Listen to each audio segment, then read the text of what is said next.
In today's video, I'm going to teach you how to cancel Mixpanel subscription.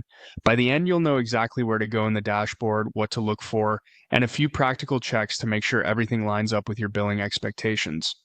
First, make sure you're signed into the correct Mixpanel workspace and that your account has permission to manage billing. I'm walking through the standard desktop interface, which is the most reliable place to make account changes like this.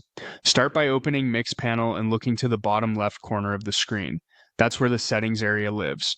Click the settings icon or the organization settings entry there. If you manage multiple workspaces or projects, take a moment to confirm you're in the right one before moving on, so any changes affect the intended subscription. Next, inside settings, click plan details and billing. This takes you to the billing overview for your organization. Here you'll see your current plan, the billing cadence, and usage details. It's a good moment to glance at the plan name and renewal date so you know precisely when the next charge would occur. On the plan details and billing page, look for the option to cancel the plan. The wording can vary slightly, but it's typically labeled Cancel Plan and is easy to spot in this section. When you select it, Mixpanel may prompt you to confirm your choice, and you might see information about when the cancellation will take effect. In many cases, access continues through the end of your current billing period, and then the account transitions off the paid plan. Read the confirmation text closely so you understand whether the change is immediate or scheduled, and what happens to your data and features after the plan ends.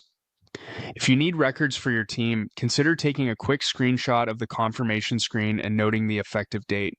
You can also open the billing info section from the same settings area. This is helpful for reviewing your payment method, past invoices, and the next charge date. Verifying those details before or after you start the cancellation helps ensure the timing and amounts match your expectations. It's also a convenient place to download recent invoices for your records. Once you've completed the cancellation flow, return to plan details and billing to confirm the status reflects a scheduled cancellation or a change away from the paid plan. That's it.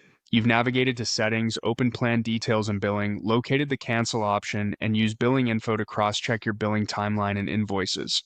If the interface looks a bit different on your end, the same options are typically in the organization settings area at the bottom left of the dashboard.